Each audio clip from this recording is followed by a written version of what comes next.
Bien-aimés, bonsoir, soyez bénis. Le titre du message ce soir, c'est « Rétabli par l'amour de Dieu ». Rétabli par l'amour de Dieu. Alors nous allons lire dans Luc, chapitre 22, et ce sera à partir du verset 31.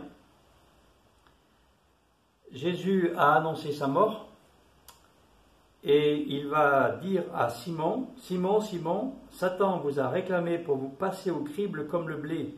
Mais j'ai prié pour toi, afin que ta foi ne défaille pas, et toi, quand tu seras revenu à moi, affermis tes frères. » Seigneur, lui dit Pierre, « Je suis prêt à aller avec toi en prison et à la mort. » Jésus lui dit, « Pierre, je te le dis, le coq ne chantera pas aujourd'hui que tu n'aies nié 3 fois de me connaître. » Pierre dit, « Ok Seigneur, ok, moi je vais te suivre. Et même si je dois mourir, je suis prêt. » Jésus est arrêté et Pierre va suivre. Et on a la suite après au verset 54. Après s'être emparé de Jésus, donc la cohorte, ils l'emmenèrent et le conduisirent dans la maison du souverain sacrificateur. Et Pierre suivait de loin. Ils allumèrent du feu au milieu de la cour et s'assirent. Pierre s'assit au milieu d'eux. Une servante qui le vit assis devant le feu le fixa et dit, « Cet homme était aussi avec lui. » Mais il le nia en disant, « Femme, je ne le connais pas. » Puis après, un autre le vit et dit, « Tu es aussi de ces gens-là. » Pierre dit à l'homme, « Je n'en suis pas. » Donc vous voyez, Pierre, il nie, « Je ne suis pas un disciple de Jésus. Je ne le connais pas. Je n'en suis pas. » Après un intervalle d'environ 1 heure, un autre encore insistait, « Certainement, cet homme était aussi avec lui, car il est galiléen. » Pierre répondit, « Toi, je ne sais pas ce que tu veux dire. » Au même instant, comme il parlait encore, le coq chanta. Le Seigneur se retourna et regarda Pierre. Et Pierre se souvint de la parole que le Seigneur lui avait dite. « Avant que le coq chante aujourd'hui, tu me renieras 3 fois. » Il sortit dehors, il pleura amèrement. Voilà. J'imagine quand Jésus s'est détourné plus loin et que les regards de Jésus et de Pierre se sont croisés. Terrible, terrible pour Pierre, parce qu'il a réalisé qu'il avait renié celui qui était l'absolu pour lui, son maître, son rabbi. Et alors qu'il avait dit, « Je suis prêt à aller à la mort avec toi, Seigneur, je te suivrai. Je te suivrai. » Et Jésus lui avait dit, « Non, tu vas me renier. » Et là, il va pleurer. Il va fuir, il va s'en aller, il va sortir et il va pleurer. Mais l'histoire ne s'arrête pas là. J'ai appelé mon message « Rétabli par l'amour de Dieu » parce que Jésus va ressusciter. Il va mourir, mais il va ressusciter. Et il va réapparaître. Et Pierre se trouve avec les apôtres. Et pendant tous ces 40 jours qui vont suivre, eh bien, Jésus va parler avec ses apôtres et notamment avec Pierre. Et voilà ce qu'il dit, Jean, chapitre 21, verset 15. « Après qu'ils eurent mangé, Jésus dit à Simon-Pierre, « Simon, fils de Jonas, m'aimes-tu plus que ne le font ceux-ci » Il lui répondit, « Oui, Seigneur, tu sais que je t'aime. » Jésus lui dit, « Prends soin de mes agneaux. » Il lui dit une seconde fois, « Simon, fils de Jonas, m'aimes-tu » Pierre lui répondit, « Oui, Seigneur, tu sais que je t'aime. » Jésus lui dit, « Sois le berger de mes brebis. » Il lui dit pour la 3e fois, « Simon, fils de Jonas, m'aimes-tu » Pierre fut attristé de ce qu'il lui avait dit pour la 3e fois, « M'aimes-tu » Il lui répondit, « Seigneur, tu sais toutes choses, tu sais que je t'aime. » Jésus lui dit, « Prends soin de mes brebis.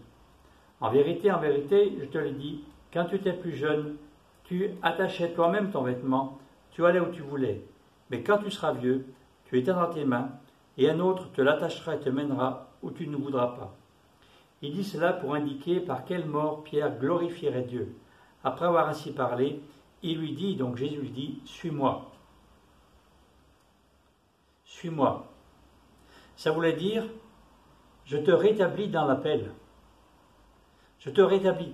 Pierre est triste et quand il lui dit la troisième fois, il comprend que voulait dire ces 3 fois m'aimes-tu, qui correspondait aux 3 fois où il a dit je ne le connais pas. Le Seigneur, par son amour, guérissait son cœur, lui rappelait sa faute, mais ce n'était pas pour l'accuser, mais c'était pour lui dire, au bout du compte, suis-moi. Mais c'était un suis-moi qui voulait dire, suis-moi maintenant, hors circonstance. Puisque la première fois, Jésus a prévenu qu'il allait être arrêté et mis à mort. Et dans la seconde fois, Jésus prévient Pierre qu'il va lui être arrêté, ficelé et mourir, et même qu'il va glorifier Dieu par cette mort. Verset 19. C'est une guérison du cœur de Pierre. Et le Seigneur guérit aussi nos cœurs. Il veut nous rétablir. Quoi que nous ayons fait, et même un reniement même de Dieu, eh bien Dieu veut nous rétablir parce qu'il nous aime. Dieu ne veut pas que tu restes dans ton péché. Dieu ne veut pas que tu restes à l'écart. Dieu ne veut pas que tu restes avec ta culpabilité, mais Dieu, ce qu'il veut, c'est te remettre dans le service. Parce que ça, c'est son but. Se servir de toi, t'aimer et se servir de toi pour que tu puisses porter la bonne nouvelle. Amen. Alors, bien sûr, on a parlé de ces je t'aime. Vous savez où certains savent qu'il y a 2 verbes employés. Il y a le verbe philéo et le verbe agapéo. Alors philéo, ça veut dire une grande amitié, un sentiment fort. Et puis agapéo, c'est un amour selon Dieu. C'est l'amour très fort. C'est un amour volonté, où je veux, je désire, j'y vais. Ça a un caractère immuable. Un je t'aime d'un amour éternel. C'est un amour qui est extrêmement fort. Et donc, si on reprend le texte, la première fois, Jésus lui dit, est-ce que tu m'aimes? Est-ce que tu m'agapéo? Est-ce que tu m'aimes fort? Et quand il lui répond, Simon, eh bien, il va lui dire, oui Seigneur, je t'aime philéo. Est-ce que tu m'aimes agapéo? Très fort, oui je t'aime Seigneur, je t'aime philéo. Deuxième fois, est-ce que tu m'aimes, Simon-Pierre? Et là encore, Jésus va dire, est-ce que tu m'aimes agapéo? Et Pierre, il va répondre, oui, je t'aime, Seigneur, mais je t'aime philéo. Alors, la troisième fois, Jésus va lui dire, est-ce que tu m'aimes, mais est-ce que tu m'aimes philéo? Et Pierre va dire, il va être tout triste et il va dire, oui, Seigneur, je t'aime que philéo, tu le sais. Mon amour n'est pas encore à ton niveau. Je t'ai aimé très fort. Je t'aimais tellement. Je voulais te suivre. J'étais prêt à mourir pour toi. Mais en fait, je ne savais pas que mon amour n'était pas encore à ton niveau. Alors, la question que tu dois te poser ce soir, c'est de quel niveau d'amour as-tu pour Jésus? Et Jésus sait mettre en lumière ce qui est dans nos cœurs. Sa parole et son esprit nous révèlent exactement qui nous sommes en réalité. Il nous connaît. Pierre, eh bien, il n'était qu'un philéo. Il n'était pas avec un amour agapéo. Quelle est la mesure de ton amour pour Jésus? Jusqu'où es-tu prêt à aller, à payer concrètement pour ton Seigneur? Alors quel était le problème de Pierre? Parce qu'il était honnête quand il dit à Jésus, je suis prêt à mourir pour toi. Il était honnête. Je crois que son problème, c'était qu'il vivait l'évangile selon ses émotions. L'amour-émotion, c'était un passionné, un fonceur, et pas un agapéo. L'agapéo, c'est décider, je suis prêt. Je suis prêt à aimer jusqu'au bout et sans possibilité de retour, point final. C'est ça l'amour agapéo. c'est la fidélité absolue. Là où tu vas, j'irai. Point. Les émotions nous emmènent à faire toutes sortes de choses, et on y va avec joie. Mais la volonté, ce que tu as décidé, l'amour agapéo, c'est décider, Seigneur, de te suivre à jamais. À jamais. Alors on pourrait dire, la question de Jésus, c'est m'aimes-tu, c'est comment m'aimes-tu? Et c'est la question que le Seigneur nous pose les uns aux autres, à moi, à toi. Comment m'aimes-tu? C'est une question qui est terrible. Moi, quand j'ai reçu encore ces textes, je dis, waouh, c'est une question terrible que Jésus nous pose dans son amour. Comment m'aimes-tu? Moi, j'ai envie de lui dire, Seigneur, je t'aime philéo, un peu plus que philéo, j'essaie un peu agapéo. Mais l'apôtre Pierre aussi était honnête. Alors, cet exemple, eh bien, qu'il soit pour nous un modèle de ne pas faire ces bêtises, de ne pas dire, ok Seigneur, je vais y aller, mais puissions-nous dire, Seigneur, je vais aller avec toi, avec ton secours, avec ton aide, mais je vais y aller.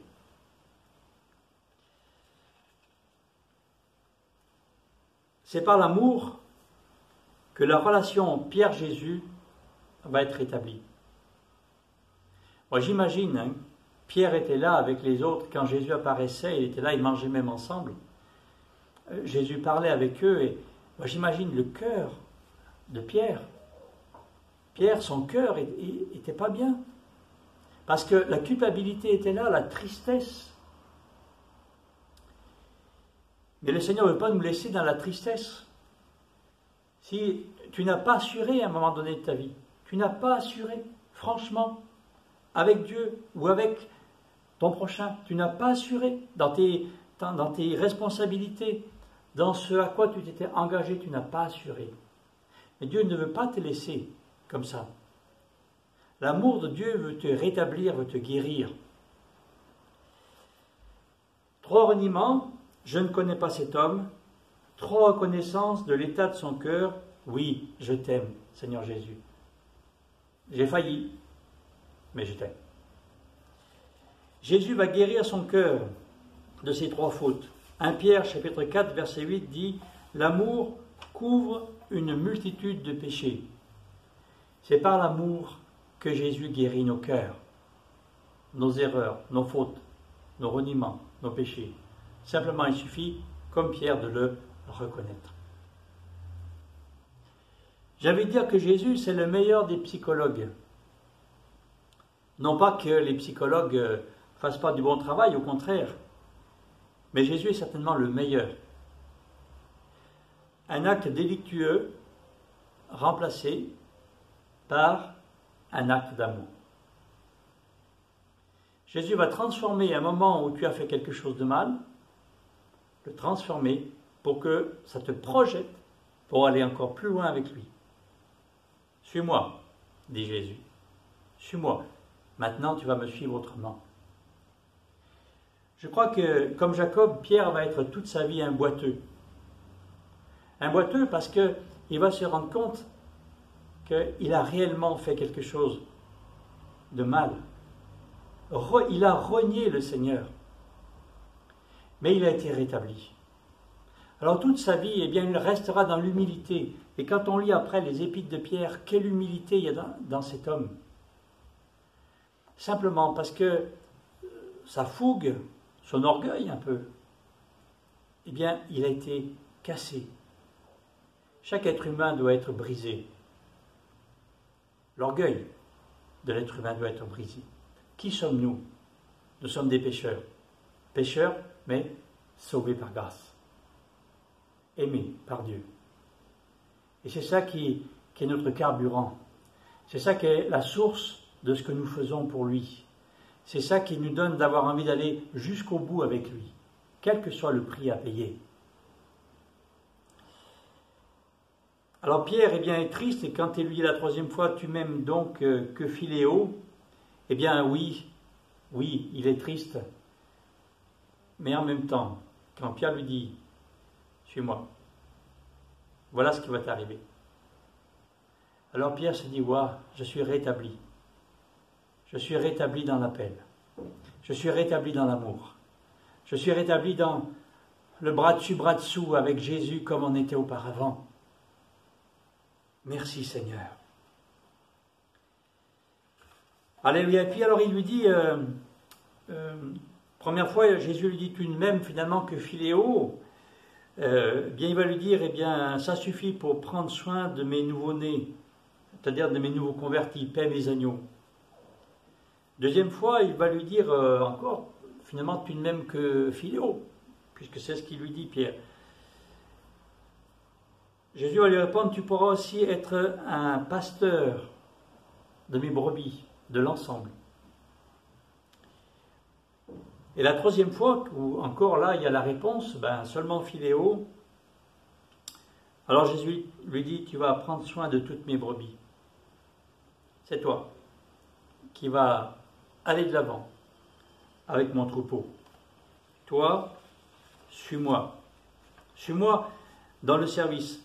Et j'ai envie de dire, suis-moi aussi dans ma façon d'aimer. Dans ma façon d'aimer. Parce que le Seigneur nous appelle à aimer, alors même que nous avons été trahis. Que tirons-nous comme enseignement de ces textes? Même après une faute très grave, Dieu veut nous rétablir. Il veut nous rétablir dans sa relation avec lui, dans notre position face à lui et dans notre ministère pour lui.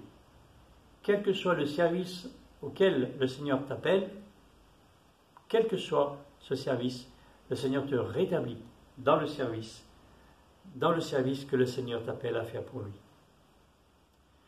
Alors voulons-nous passer d'un simple philéo à agapéo?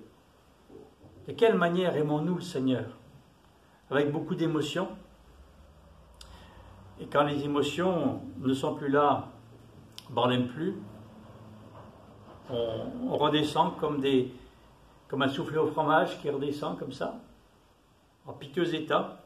Ou est-ce que nous l'aimons comme Jésus aime? C'est décidé, jusqu'au bout. Ce n'est pas de l'émotion. Je te suivrai, Seigneur. Ce n'est pas de l'émotion. C'est de la réflexion. Je suis prêt. Je suis prêt à aller jusqu'au bout. Les coups de foudre pour Jésus doivent être suivis de l'amour immuable pour Jésus, basé non sur des sentiments, mais basé sur un choix de ta part. Réfléchis. Je suis prêt à aller jusqu'au bout, quoi qu'il m'en coûte. Et quelles que soient les circonstances, je suis prêt à aller jusqu'au bout avec le Seigneur. Jérémie 31,3 dit « Je t'aime d'un amour éternel ». C'est l'amour selon Dieu. Un amour qui n'est pas que pour un temps. Un amour qui est pour tout le temps. De même, nous avons à apprendre à aimer Dieu de cette manière. Pas que pour un temps, mais pour tout le temps. Mais aussi notre prochain. Pas que pour un temps, mais pour tout le temps. La fidélité est quelque chose qui se perd dans notre monde. Nous devons la rétablir dans nos vies. Un amour, pas que pour un temps, mais pour tout le temps. Alors terminons. L'amour philéo, passion, il est bon à vivre. Il y a plein de sentiments extraordinaires à vivre, mais il est encore très instable. Il est juste lié aux circonstances, bonnes ou mauvaises. Dieu nous conduit dans l'amour agapéo. C'est lié aux décisions que nous prenons, aux réflexions que nous prenons. Après cet amour émotion, nous avons à prendre des décisions par rapport au Seigneur, par rapport à notre prochain. Des décisions qui sont immuables. Comment aimons-nous? Comment aimons-nous? Si nous voulons que nos cœurs soient guéris, aimons comme Dieu aime. Si nous voulons que nos cœurs soient guéris, aimons comme Jésus aime. C'est tellement bon. Et j'ai envie de terminer en disant, c'est finalement le devoir de tous les chrétiens, la différence entre les gens de ce monde et les chrétiens. Tu aimeras ton Dieu, tu aimeras ton prochain. Que le Seigneur vous bénisse.